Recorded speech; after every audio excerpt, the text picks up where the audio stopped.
Take a very close look at what's happening behind the closed doors of the Indiana Fever front office. There's tension in the air, and if you pay attention, you can feel the pressure building. Meanwhile, the mainstream sports media is busy painting a completely different picture. They want you to believe this new WNBA season is a smooth, unified success story. They're selling the idea that the latest collective bargaining agreement is a win for everyone. More money, more growth, more stability. And sure, on the surface, it sounds great. They expect you to trust that General Manager Amber Cox and President Kelly Krauskopf have everything under control, that there's a master plan in place. But you're not a casual fan. You can read between the lines. Because this doesn't look like a well-executed strategy. It looks like a front office under pressure, trying to manage a situation that's getting bigger than they can handle. What we're seeing isn't confidence, it's uncertainty. A high-stakes financial situation unfolding in real time. So lock in for a second. Turn off the distractions. Because what's coming next could completely change how you view the Indiana Fever's roster decisions. Late last night, new details about the CBA surfaced through a report from the Indy Star. And buried inside those details is a reality that raises serious questions about the Fever's long-term direction. This isn't about how much money is coming in, it's about how that money gets used. Because a bigger budget doesn't automatically mean better results.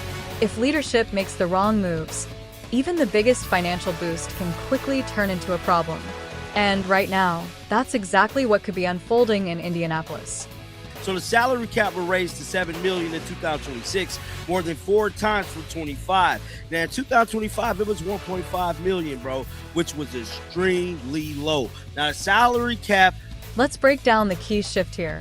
The WNBA salary cap has jumped massively from about $1.5 million in 2025 to roughly $7 million for the 2026 season. That's a huge change. For a strong, forward-thinking front office, this kind of increase is an opportunity to build something elite, a roster that's balanced, flexible, and tough to stop. But that same flexibility can also lead to mistakes. Because when teams suddenly have more money to spend, there's always a risk of overcommitting to the wrong pieces. And one of the biggest questions right now revolves around how the Fever plan to build their offense. There's been growing discussion that head coach Stephanie White may lean heavily on Kelsey Mitchell as a focal point. She's an experienced scorer, no doubt.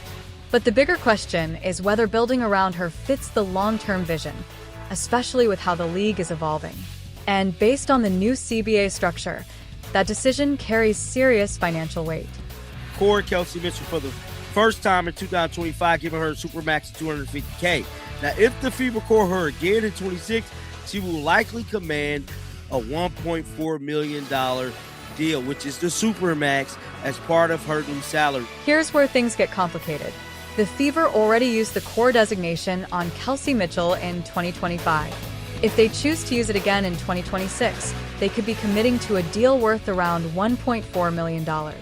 That's a significant chunk of the salary cap. Now step back and think about that in terms of roster balance. Allocating that much to one player means tough decisions elsewhere. It could impact the team's ability to retain role players who bring defensive versatility and lineup flexibility, players like Lexi Hull or Sophie Cunningham. And in today's game, those pieces matter, especially when you're building around a high-tempo playmaker like Caitlin Clark. Roster construction isn't just about talent, it's about fit. It's about how each piece complements the system. So the real question becomes, does this move strengthen the overall structure or limit it? Let's go watch this. I mean, I thought the game was a little funky. But it was good. I think there's some kind of growth. Now layer in the bigger financial picture. The new CBA also introduces accelerated earning potential for young stars. Players who perform at a high level early in their careers can reach top-tier contracts much faster. And that's where Caitlin Clark comes in. She's already on track to qualify for those escalators. If she continues at this level, she could be in line for one of the most lucrative deals the league has ever seen. At the same time, Aaliyah Boston is also developing into a cornerstone player who will command major money in the near future. So now you're looking at 3 major financial commitments. A potential Supermax level deal for Clark, a significant contract for Boston and possibly $1.4 million tied to Mitchell. That's a tight equation. Managing all three isn't impossible, but it requires precision. Every decision has ripple effects, which means the Fever front office is approaching a critical crossroads. They can take a proactive approach, maximize flexibility, build around their young core, and adjust the roster accordingly. Or they can try to maintain the current structure and risk limiting their future options. Either way, the margin for error is shrinking fast. And then there's the on-court side of things. After her recent international performance, Caitlin Clark made a subtle but telling comment about game flow, mentioning that things felt a little slow and that it affected transition opportunities. That stands out, because Clark's biggest strength is pace. She thrives in transition, in space, in quick decision-making environments. So naturally, the system around her matters. If the offense leans too heavily into slower, half-court sets, it could reduce the impact of what makes her special. That doesn't mean there's intentional limitation, but it does highlight the importance of alignment between coaching philosophy and player strengths. Because at this level, success isn't just about talent, it's about maximizing it.